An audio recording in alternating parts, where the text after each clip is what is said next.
And now, Chapter 14, Draupadi meets the Queens of Krishna.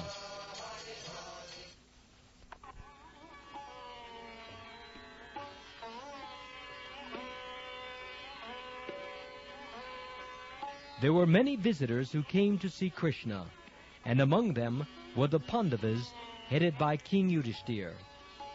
After talking with the gopis and bestowing upon them the greatest benediction, Lord Krishna welcomed King Yudhishthira and other relatives who had come to see him.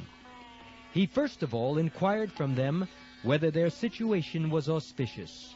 Actually, there is no question of ill fortune for anyone who sees the lotus feet of Lord Krishna.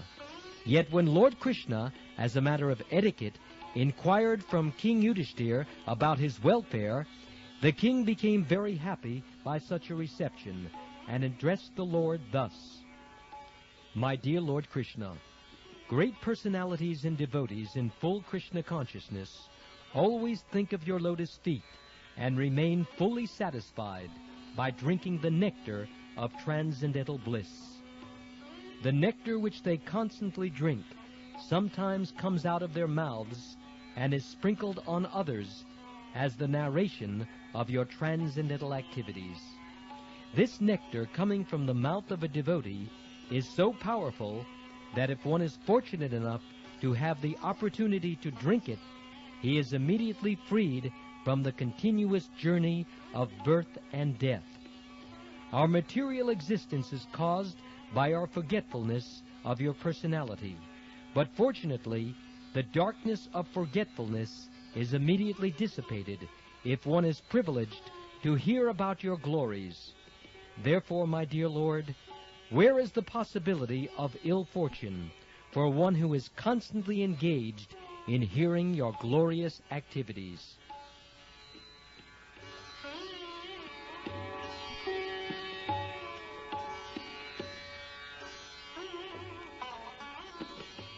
Since we are fully surrendered unto you, and have no other shelter than your lotus feet, we are always confident of our good fortune. My dear Lord, you are the ocean of unlimited knowledge and transcendental bliss. The result of acts of mental concoction is to exist in the three temporary phases of material life: wakefulness, sleep, and deep sleep. But these conditions cannot exist in Krishna consciousness. All such reactions are invalidated by practice of Krishna consciousness.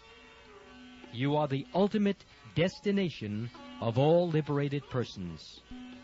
Out of your independent will only, you have descended on this earth by the use of your own internal potency, Yoga Maya, and to re-establish the Vedic principles of life, you have appeared just like an ordinary human being.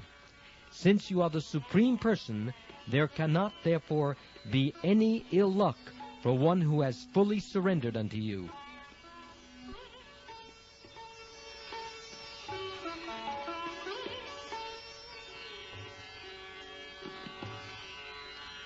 When Lord Krishna was busy meeting various kinds of visitors, and while they were engaged in offering prayers to the Lord, the female members of the Kuru dynasty and the Yadu dynasty took the opportunity to meet with one another and engage in talk of Lord Krishna's transcendental pastimes. The first inquiry was made by Draupadi to the wives of Lord Krishna. She addressed them: "My dear Rukmini, Bhadra, Jambavati, Satya, Satyabhama, Kalindi, Shaibya, Lakshmana, Rohini, and all other wives of Lord Krishna, will you please let us know how Lord Krishna, the Supreme Personality of Godhead, accepted you as his wives and married you in pursuance of the marriage ceremonies of ordinary human beings?" To this question, the chief of queens, Rukmini Devi, replied: "My dear Draupadi, it was practically a settled fact that princes like Jarasandha wanted me to marry King Shishupal, and, as is usual, all the princes present during the marriage ceremony were prepared with their armor and weapons to fight with any rival who dared to stop the marriage. But the Supreme Personality of Godhead kidnapped me the way a lion takes away a lamb from the flock. This was not, however, a very wondrous act for Lord Krishna, because anyone who claims to be a great hero or king within this world is subordinate to the lotus feet of the Lord. All kings touch their helmets to the lotus feet of Lord Krishna. My dear Draupadi, it is my eternal desire that life after life I be engaged in the service of Lord Krishna, who is the reservoir of all pleasure and beauty.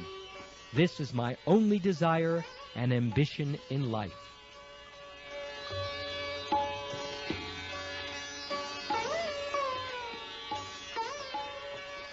After this, Satyabhama began to speak. She said, "My dear Draupadi, my father was very much afflicted by the death of his brother Prasen, and he falsely accused Lord Krishna of killing his brother and stealing the Syamantak jewel, which had actually been taken by Jambavan. Lord Krishna, in order to establish his pure character, fought with Jambavan and rescued the Syamantak jewel, which he later delivered to my father. My father was very much ashamed and sorry for accusing Lord Krishna of his brother's death. After getting back the Syamantak jewel, he thought it wise to rectify his mistake. So although he had promised others my hand in marriage, he submitted the jewel and me at the lotus feet of Krishna, and thus I was accepted as his maidservant and wife."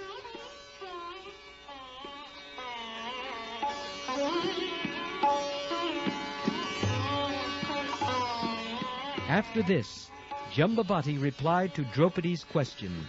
She said, "My dear Draupadi, when Lord Krishna attacked my father, Jambavan, the king of the Rakshas, my father did not know that Lord Krishna was his former master, Lord Ramachandra, the husband of Sita.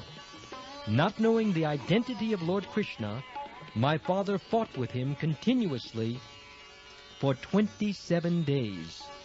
After this period, when he became fatigued, he could understand that since no one but Lord Ramachandra could defeat him, his opponent, Lord Krishna, must be the same Lord Ramachandra. He thus came to his senses and immediately returned the Syamantak jewel. Furthermore, to satisfy the Lord, he presented me to him to become his wife. In this way, I was married to the Lord, and thus my desire to be a servitor of Krishna, life after life, was fulfilled."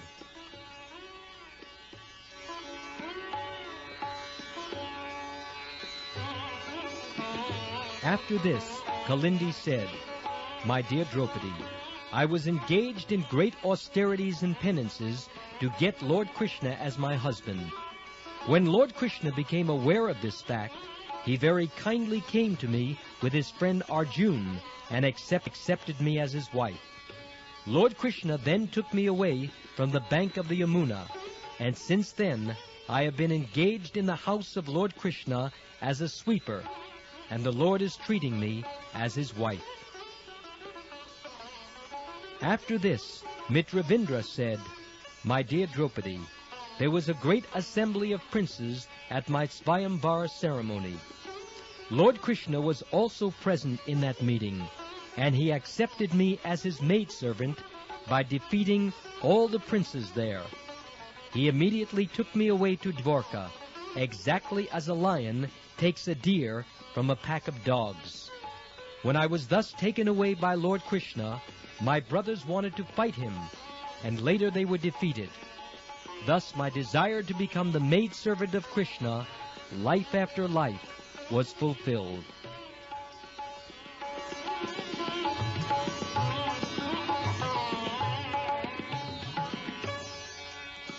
After this, Satya addressed Draupadi in this way.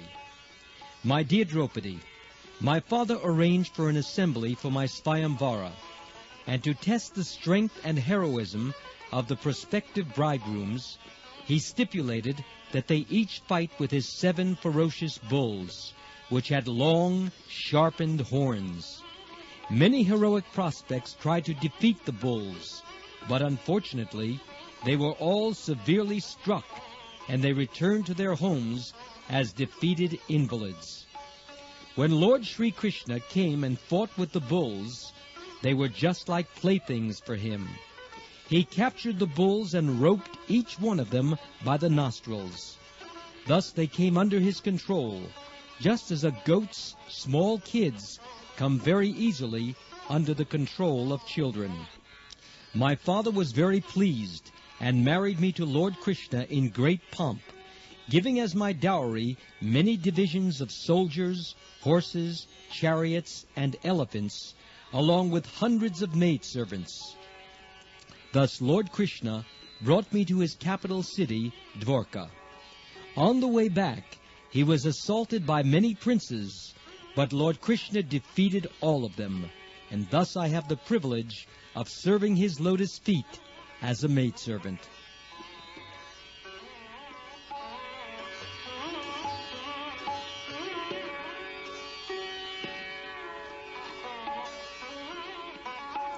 After this, Bhadra began to speak.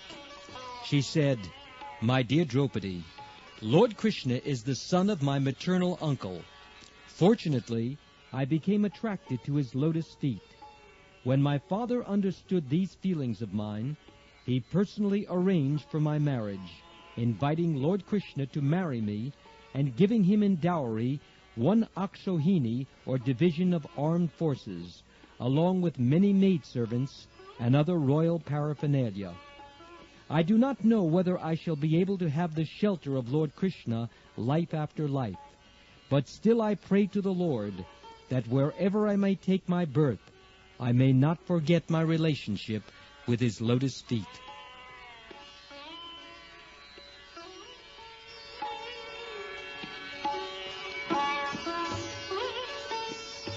Then Lakshmana said, "My dear Queen, many times I heard the great sage Narad glorifying the pastimes of Lord Krishna. I became attracted to the lotus feet of Krishna when I heard Narad say that the goddess of fortune, Lakshmi, was also attracted to his lotus feet. Since then I have always been thinking of him, and thus my attraction for him has increased. My dear Queen, my father was very affectionate toward me. When he understood that I was attracted to Krishna, he devised a plan like that devised by your father. During the Svayamvara, the prospective bridegrooms had to pierce the eyes of a fish with their arrows. The difference between the competition in your Svayamvara and mine was that in yours, the fish was hanging openly on the ceiling in clear view, but in mine, the fish was covered with a cloth and could only be seen by the reflection of the cloth in a pot of water. That was the special feature of my Svayamvara."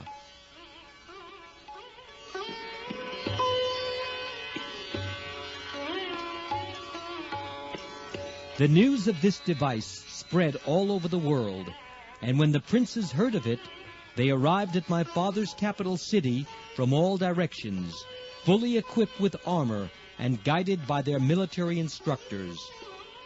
Each one of them desired to win me as his wife, and one after another they raised the bow and arrow left there for piercing the fish. Many could not even join the bowstring to the two ends of the bow, and without attempting to pierce the fish, they simply left the bow as it was and went away.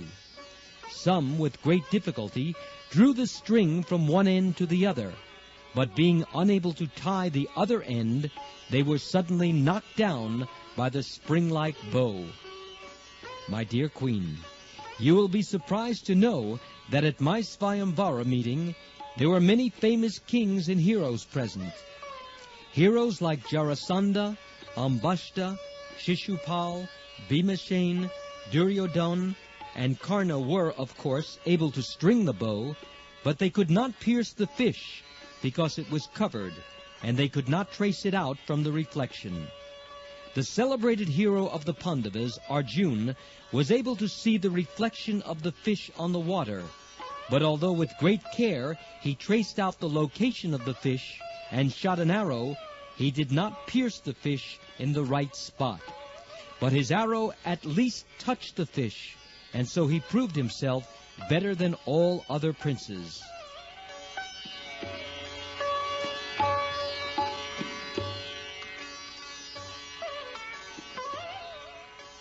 All the princes who tried to pierce the target were disappointed, being baffled in their attempts, and some candidates even left the place without making an attempt.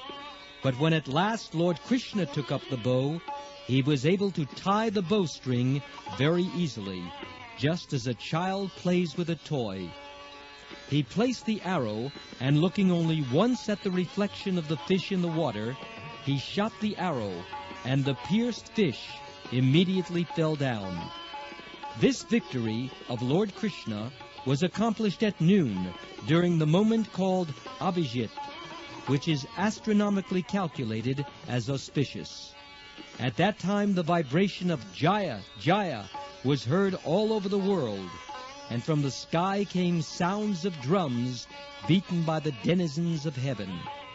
Great demigods were overwhelmed with joy and began to shower flowers on the earth.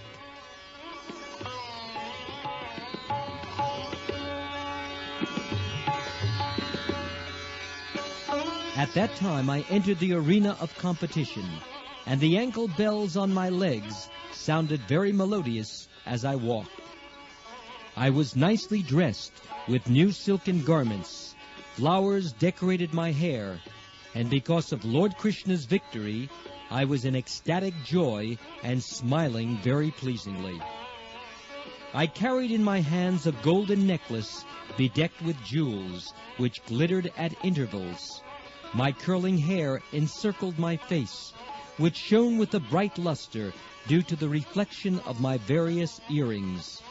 My eyes blinking, I first observed all the princes present, and when I reached my lord, I very slowly placed the golden necklace on his neck. As I have already informed you, from the very beginning my mind was attracted by Lord Krishna, and thus I considered the garlanding of the Lord my great victory. As soon as I placed my garland on the neck of the Lord, there sounded immediately the combined vibration of mridangas, patahas, conch shells, drums, kettle drums, and other instruments, causing a tumultuous sound. And while the music played, expert male and female dancers began to dance, and singers began to sing sweetly.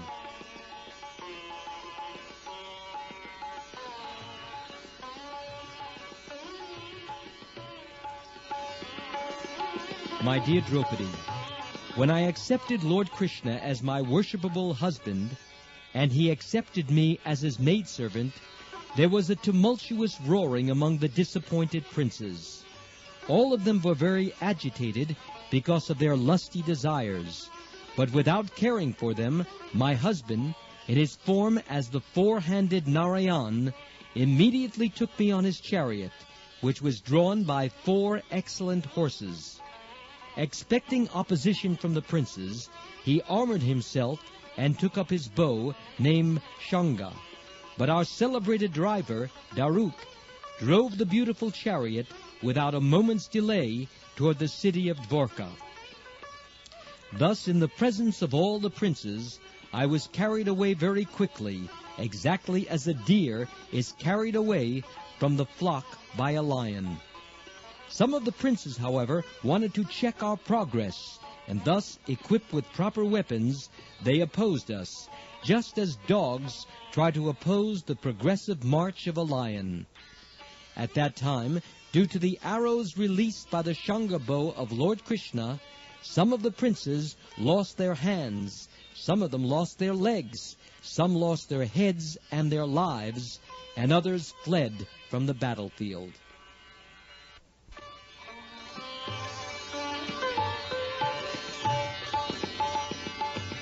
The Supreme Personality of Godhead then entered the most celebrated city of the universe, Dvorka, and as he entered the city, he appeared like the shining sun. The whole city of Dvorka was profusely decorated on that occasion. There were so many flags and festoons and gates all over Dvorka that the sunshine could not even enter the city. I have already told you that my father was very much affectionate to me. So when he saw that my desire was fulfilled by getting Lord Krishna as my husband, in great happiness, he began to distribute to friends and relatives various kinds of gifts, such as valuable dresses, ornaments, bedsteads, and sitting carpets. Lord Krishna is always self-sufficient, yet my father, out of his own accord, offered my husband a dowry consisting of riches, soldiers, elephants, chariots, horses, and many rare and valuable weapons. He presented all of these to the Lord with great enthusiasm. My dear Queen, at that time I could guess that in my previous life I must have performed some wonderfully pious activity, and as a result, I can in this life be one of the maidservants in the house of the Supreme Personality of Godhead.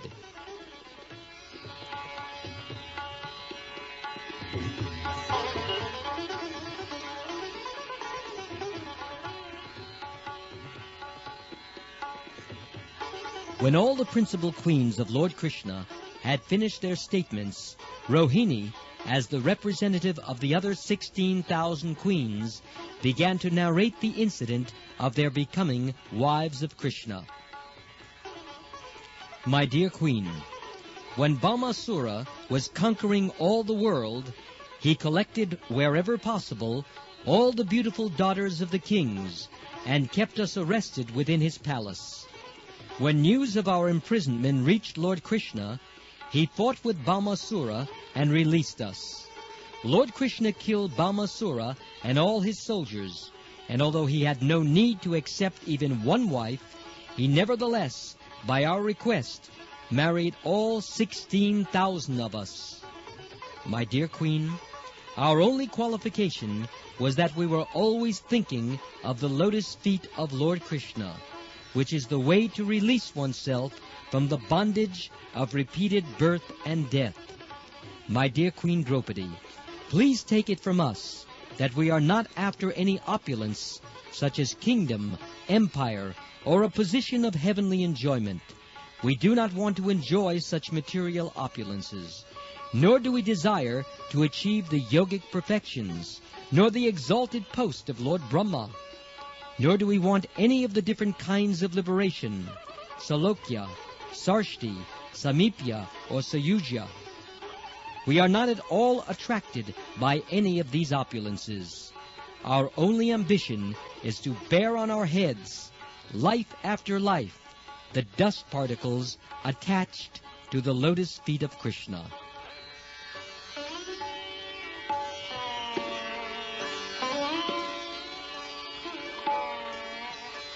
The goddess of fortune also desired to keep that dust on her breast, along with fragrant saffron. We simply desire this dust, which accumulates underneath the lotus feet of Krishna, as he travels on the land of Vrindavan as a cowherd boy. The gopis especially, and also the cowherd men and the aborigine tribeswomen, always desire to become the grass and straw on the street of Vrindavan, to be trampled on by the lotus feet of Krishna. My dear Queen, we wish to remain as such, life after life, without any other desire. Thus ends the Bhaktivedanta purport of the 3rd volume, 14th chapter of Krishna, Draupadi Meets the Queens of Krishna.